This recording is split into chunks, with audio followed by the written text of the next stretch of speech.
Peuple de Dieu, vous qui nous suivez de partout dans le monde, à travers cette chaîne Dr Jean-Pierre Moubenga TV, bonjour. Bienvenue sur la Face aux chrétiens. Face aux chrétiens, c'est votre émission que vous aimez. Face aux chrétiens, c'est cette émission-là qui vous permet de comprendre la profondeur de la Bible.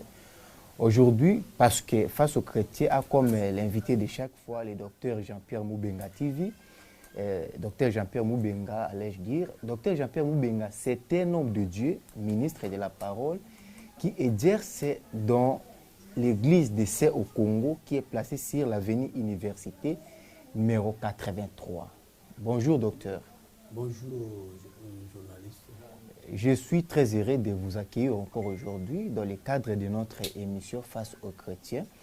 Il n'y a pas moyen de lire la pensée du jour, mais nous revenons seulement sur cette pensée qu'on avait lue à la dernière émission sur les livres de Osée, chapitre 4, verset 6. Comment vous avez trouvé cette pensée avant de commencer notre émission? Je vais profiter d'ailleurs pour aussi saluer tous ceux qui nous suivent de partout dans le monde. Et je vous dis que restez connectés à nous, vous ne serez pas déçus parce que celui qui nous a mandatés, il est avec nous ici présent. Et nous disons que dans notre causerie, tout ça, vous serez, vous allez être surpris d'une manière favorable parce que lui-même est là. Et nous vous disons que le Seigneur vous bénisse. Alors, à la pensée du jour que vous venez d'évoquer, nous disons que c'est la parole de Dieu. C'est la parole de Dieu. Elle dit que mon peuple meurt parce qu'il lui manque de la connaissance. Nous disons toujours aux uns et aux autres que vous ne pouvez pas séparer Dieu de sa parole, parce que Dieu, le vrai Dieu des Écritures, le Dieu d'Israël, c'est lui la parole. Et Jean chapitre 17, le verset 3 dit que « Or, la vie éternelle, c'est qu'ils te connaissent, toi le seul vrai Dieu, et celui que tu as envoyé, Jésus-Christ. » Donc, la vie éternelle, c'est la connaissance de Dieu. Voilà pourquoi je dis que cette pensée du jour est opportune. Que le Seigneur bénisse tout celui qui va l'accepter. Voilà, que le Seigneur bénisse tout celui qui va l'écouter, comme dit l'homme de Dieu. Aujourd'hui, l'homme de Dieu, nous poursuivons et nous allons mettre un point final sur ces thèmes qu'on avait abordés dans les deux dernières émissions. On parlait sur la problématique du leadership dans les églises. Alors aujourd'hui, parce que nous devons mettre un point final, faites un peu une petite récapitulation sur ce qu'on a eu à parler concernant cette problématique qui règne dans les églises aujourd'hui dans le monde. Partout, on doit toujours avoir un leader dans l'église, on doit toujours avoir un pasteur responsable ou un apôtre responsable. Et que pensez-vous de cette situation? Cette pratique est une pratique des nations et par conséquent démoniaque et satanique. Parce que dans les Saintes Écritures, cette pratique n'a jamais été. Nous avons, je peux me résumer pour dire que les fois ou la fois passée, nous sommes partis d'une généralité fondamentale, d'un soubassement biblique. Nous avons marché jusqu'à faire voir à tous que cette chose, cette pratique-là n'existe pas dans la pensée de Dieu. Donc, nous avons dit que Exode chapitre 22, verset 1er, nous a parlé de l'évolution de la chose. Il nous a montré que d'un seul bœuf volé, il fallait donner 5 bœufs. nous sommes partis des chiffres premiers au chiffre 5. Comme aussi, nous pouvons ajouter pour dire qu'avec Lévitique chapitre 8, que cela passe du chiffre 1 au chiffre 12. Et là, nous parlons de ce qui s'est passé dans Actes chapitre 2, chapitre 1 et chapitre 2. Lorsque nous voyons Jésus disparaître, se substituant dans 12 personnes que lui-même avait appelées 12 apôtres. Ce sont ces 12 apôtres, un collège qui devait diriger le peuple et notamment l'église de Jérusalem. Nous avons dit que Jésus devait se substituer. En Actes chapitre 2, d'abord chapitre 1er, on a vu que la pensée de Dieu est descendue dans Pierre pour dire que Judas Iscariote qui était avec eux était parti en son lieu et il fallait que les choses marchent, c'est-à-dire que l'Église se manifeste et qu'elle soit dirigée. Et c'était une église locale, l'église de Jérusalem. Mais Pierre a dit, il faut que on ajoute quelqu'un parmi nous. Ils étaient 120. Mais il devait ajouter quelqu'un parmi le noyau que Jésus avait choisi et qu'il avait appelé apôtre avant même qu'il ne meure. C'est comme ça que nous avons vu l'élection de Matthias qui s'est associé à eux. Ce n'était pas en vain, ce n'était même pas un hasard. Autrement, il devait rester là à 11. Mais c'était pour accomplir les autres écritures. Du temps d'Élie, les Tisbitch, avant que le feu ne descende du ciel, bien que cette chose se répétera, vous verrez que il fallait que Élie arrange les pierres au nombre de 12 pour représenter les 12 tribus d'Israël. C'est ce qui s'est fait également aussi en Actes chapitre 1er.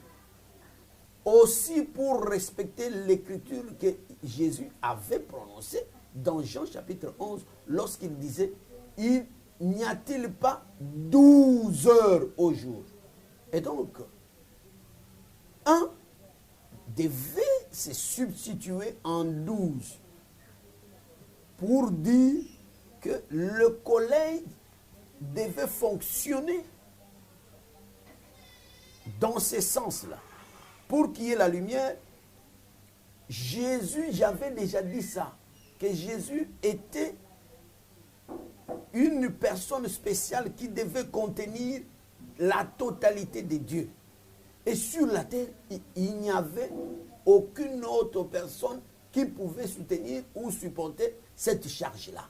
C'est pourquoi, à la question comment le collège fonctionne, non, le collège va fonctionner avec Jésus morcelé dans plusieurs corps. Et ces corps, c'était les 12 là. Dans chaque corps, il devait y avoir une heure pour former Jésus le jour.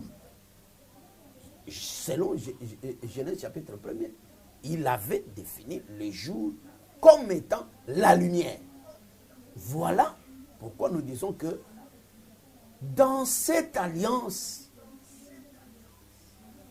ne peut diriger une église locale qu'un collège de ministres, parce que Jésus qui était la nuée est morcelé et maintenant il est avec mesure dans un groupe de gens. Lorsque vous mettez ces gens-là ensemble, à la vérité, ils représentent toujours le même Jésus. C'est pourquoi, une autre raison que nous avions poussée la fois passée, c'était que, mais lorsque Jésus voulait mourir, nous l'avons lu dans Daniel chapitre 9, le verset 26. Le Seigneur dira, lorsque je mourrai, j'en parle autrement, lorsque je mourrai, je ne permettrai pas qu'un autre me remplace. Parce que quand je mourrai, je ferai un petit temps absent, mais je reviendrai et je serai avec mon peuple jusqu'à la fin des temps. Cela est écrit, nous l'avions lu. Et Jésus est là et il est encore en train de diriger son peuple, mais il le dirige comment? Il s'est morcelé et il est devenu l'esprit avec mesure dans plusieurs personnes. Et il ne pouvait pas accepter qu'une seule personne, un humain, un fils d'Adam le premier, puisse diriger son peuple ni son église. Ça ne peut pas se faire. C'est pourquoi nous avons montré que tout ce qui se pratique là, dans des églises, ce sont des erreurs. Et les erreurs amènent en enfer, ça n'amène pas au ciel. Très bien, docteur. Comme vous avez dit, les erreurs amènent en enfer. Alors, une petite question. Lorsque vous avez exposé, il m'est arrivé quelque chose directement. Imaginez, vous êtes un seul ministre dans une église. Parce que dans la coïncidence, il est arrivé que vous soyez dans une ville et c'est votre église au départ où vous priez, par exemple, si l'Assemblée d'essai ici, votre église n'est pas dans cette ville-là. Et que vous vous retrouvez les seuls ministres dans cette église. Là, ça sera comment? Vous allez chercher les autres ministres pour qu'ils viennent travailler avec vous ou vous serez seul? À cette question, vous direz quoi? Cette situation peut arriver, ça peut arriver momentanément. Mais ça ne peut pas perdurer. Parce que lorsque vous êtes seul, vous ne formerez pas tout Jésus. Non, vous devez chercher à ce que d'autres ministères viennent. Nous avons vu, par exemple, à Samarie, lorsque notre frère Philippe a fait un grand travail là-bas, il a battu un grand travail, bien qu'il était encore disciple. Mais il a désiré que les ministres viennent. Et le ministre n'est pas venu seul. Vous savez que même Jésus, lorsqu'il envoyait des ministres, il ne les envoyait pas seuls. Et il venait toujours en collège. Et c'est pour dire que même à Jérusalem, là, les frères sont restés là. Ils sont restés. La fois passée, je ne sais pas si tu avais posé cette question, ou ce sont des téléspectateurs qui nous ont posé cette question, que pourquoi on voit toujours le nom de Pierre paraître. Je vais expliquer ça. Mais retenez que Pierre lui-même était ancien, mais il n'était pas seul ancien à Jérusalem. Il était colonne, mais il n'était pas la seule colonne à Jérusalem. C'est-à-dire, il était considéré. Il n'était pas le seul considéré à Jérusalem. Donc, c'était toujours un collège. Lorsque nous lisons les Actes chapitre 15 à la conférence de Jérusalem, on verra quelque chose qui se passe là-bas. Pierre intervient, mais Jacques intervient aussi. Et d'ailleurs, Jacques conclut. Si Pierre était le leader, c'est lui qui allait conclure. Mais nous voyons Jacques intervenir pour conclure. C'est pour montrer que il faut faire attention. Vous, nos frères. L'Écriture dit, si l'athlète court en ne respectant pas les règles du jeu, même si il sort premier, il sera disqualifié. On ne le comptera pas. C'est pour dire que sur ce chemin, nous sommes en train de courir. Faites attention, n'est-ce pas, à respecter les règles du jeu. Et ici, nous disons, l'Église ne peut pas être dirigée par un seul individu, comme si c'était à l'Onatra ou dans une société quelconque des hommes. L'Église, c'est un mystère, ce n'est pas une organisation des hommes. C'est tout un buisson ardent, un miracle de Dieu. L'Écriture l'appelle la grande vision de Dieu qui étonne les hommes. Et dans l'Église, Jésus est là et il ne quittera pas l'Église. Il est là, il continue à diriger, comme nous l'avions dit la fois passée. Je ne sais pas si on avait étalé aussi Luc chapitre 22. Mais pour parler, n'est-ce pas, des interventions de Pierre, j'ai évoqué Acte 15, mais je vais ici évoquer Acte chapitre 2 en comparaison ou en complémentarité avec Acte chapitre 10. Vous pouvez lire tout ça à la maison, mais vous allez remarquer que d'après l'écriture de Matthieu chapitre 16, le verset 18, où le Seigneur a donné les clés du royaume à Pierre, ça inquiétait beaucoup de gens. Et les gens pensent que, puisque le Seigneur a dit, prends les clés, c'est à Pierre qu'il avait donné la responsabilité de l'église locale de Jérusalem.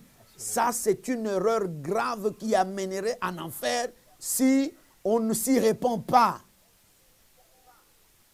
Au contraire, le Seigneur lui a donné la clé comme étant la prééminence par rapport à la prise de parole. Sachez que dans la doctrine, le Seigneur a dit que lorsqu'il y a plusieurs prophètes ensemble, ces prophètes ne peuvent pas parler au même moment, ça sera le désordre. Il a dit, vous pouvez être plusieurs, il faudrait nécessairement que vous puissiez respecter le rôle. Et cette notion de rôle, nous l'avons vu même parmi les sacrificateurs. Nous l'avons vu même parmi les chantres. Le Seigneur faisait toujours qu'il y ait des rôles, c'est-à-dire des tours. C'est comme ça que lorsque le premier prophète prophétise, les autres doivent garder silence et l'écouter jusqu'à ce qu'il va terminer. Le deuxième prendra encore pour pouvoir parler. C'est ce qu'on dit. Pierre a trouvé cette grâce-là d'avoir cette possibilité de commencer la prophétie. C'est comme ça que aux Actes chapitre 2, c'est Pierre qui s'élève pour parler. Et vous allez remarquer que c'était l'accomplissement de cette prophétie que Jésus avait donnée lorsqu'il a dit « Je te donne les clés ». Et nous disons avec l'évangile éternel que ces clés, c'était au nombre de 2. Parce que il s'agissait de la prise de parole pour pouvoir ouvrir la porte au salut des uns et des autres. Et ici, nous parlons d'Israël et des nations.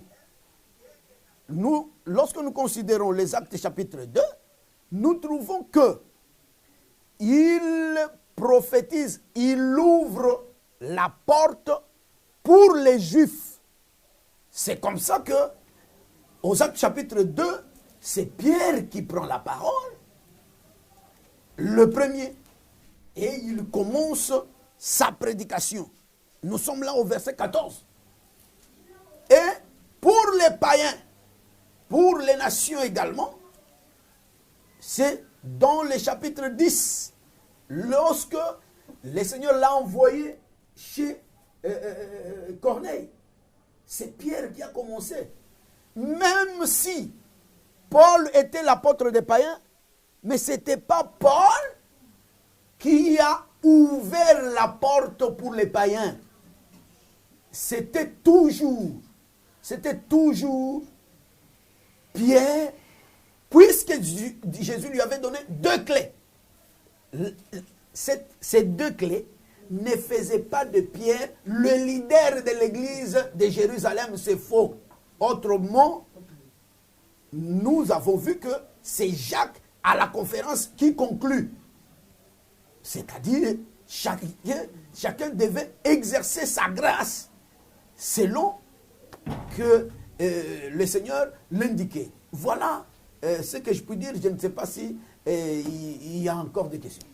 Assurément, il y a encore des questions. C'est par rapport au collège, parce que vous martelez plus sur le collège.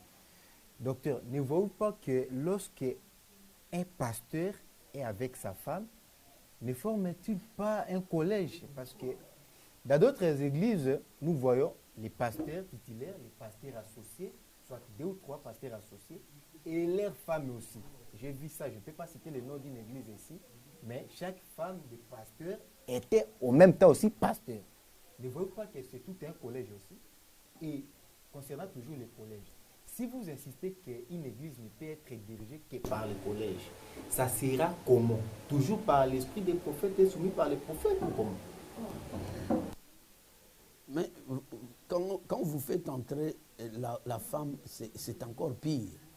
Parce que depuis que Moïse a commencé à parler, il avait organisé le sacerdoce.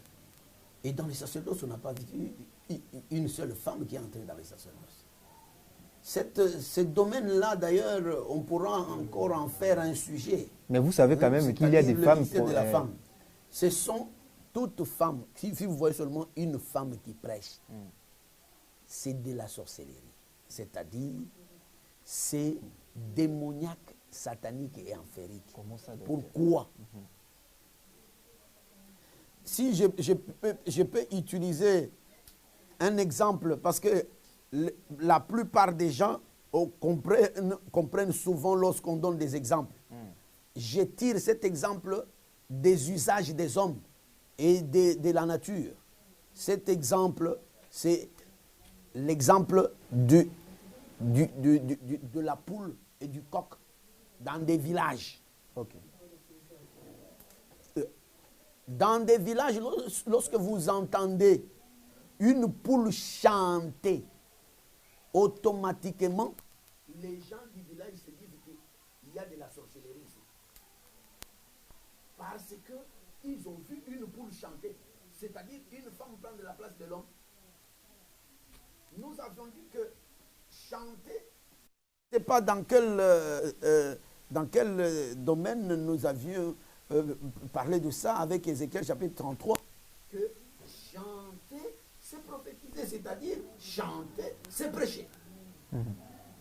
Et lorsque on parle de cela ainsi, nous disons que Dieu a prévu que le coq seulement chante et que la poule ne chante pas. C'est-à-dire, Dieu, dans la nature, il a prévu qu'un homme prêche, mais la femme ne prêche pas. Je ne veux pas vraiment entrer là-bas. Je demande au contraire que nous puissions en avoir un sujet comme cela, c'est-à-dire le ministère de la femme dans l'église. Mais ici, je disais simplement que lorsque Moïse a organisé le sacerdoce, il n'y avait aucune femme, alors qu'il y avait plusieurs femmes aussi là-bas, en ce temps-là. Nous le voyons avec le nouveau Moïse, c'est-à-dire le vrai Moïse, quand il est venu, Jésus de Nazareth, lorsqu'il a choisi les 12 là, Marie était là, sa mère. il y avait d'autres maris aussi, et d'autres femmes qui étaient sages et qui étaient importantes. Mais il n'a choisi aucune de ces femmes. Même quand Pierre est resté, lorsque Pierre a eu cette pensée, l'a inspiré par le Seigneur qui était là, invisible. Mais on n'a choisi aucune femme. On n'a choisi que des hommes. C'est pour dire que lorsque vous associez la femme au ministère de son mari, c'est démoniaque satanique. C'est pour dire que le Seigneur ne connaît pas ça. Ils ne font pas un collège. La femme d'ailleurs n'existe pas devant la femme, devant l'homme plutôt. L'homme, c'est comme un corps. La femme, c'est comme une ombre. Et l'ombre, lorsque vous êtes debout avec votre ombre, on ne va pas dire que vous êtes deux pour former un collège. Non. Vous n'êtes qu'une seule personne. Pour qu'il y ait collège, il faut qu'il y ait 2 ou 3 hommes et qui sont mandatés pour cela. C'est comme ça que nous les avons vus à Jérusalem et partout là. Que ce soit à Antioche et partout, il y avait, même à Éphèse, nous avons vu un collège d'anciens. Et là, au niveau des actes 15, on a présenté un collège des ministres avec un collège des anciens. Et Dieu travaille, ne travaille que avec ces gens-là. Donc, un collège. Comme nous venions de l'expliquer, que c'est l'Esprit de Dieu qui est là, qui est morcelé et qui dirige à travers ces corps-là. Voilà ce que nous disons. Et donc, par rapport à Pierre, c'était ça. Je ne sais pas. Si tu n'as pas, peut-être les gens n'ont pas posé des questions sur Jean chapitre 21. Parce que là aussi, les gens se disent non. Et pourquoi Jésus a posé la question à Pierre, m'aimes-tu 3 fois? Mais nous vous disons, pourquoi il l'a posé 3 fois? C'est pour montrer d'abord que Pierre, lorsque on lui disait « paie mes brebis », ce n'était pas pour faire de lui un dirigeant de l'église locale de Jérusalem. Non. La preuve, c'est que il a parlé de paître les brebis et puis paître les agneaux. Donc, ces 3 troupes ici ne forment pas une seule église locale, non. Donc, avec le temps, on pourra y revenir et en parler. Donc, c'est pour dire que le Seigneur n'a jamais voulu qu'un seul individu ou une seule personne soit dirigeant d'une église locale ou de toute l'église comme on le voit aujourd'hui. Voilà. La dernière écriture que je peux évoquer, c'est l'écriture, n'est-ce pas, des Romains chapitre 12, verset 8. D'autres personnes se disent ceci. Quand on parle de présider dans cette écriture-là, la formulation c'est que c'est lui qui préside avec zèle. Alors, il philosophe, manquant même la précision de la tradition française pour dire que, vous voyez ici, on dit que c'est lui qui préside, cela veut dire un seul peut présider, un seul peut diriger. C'est vraiment malheureux parce que ça, c'est d'abord la compréhension du français qui manque. Dans la même écriture, on ne parle pas seulement de présider. On parle aussi d'autres dons.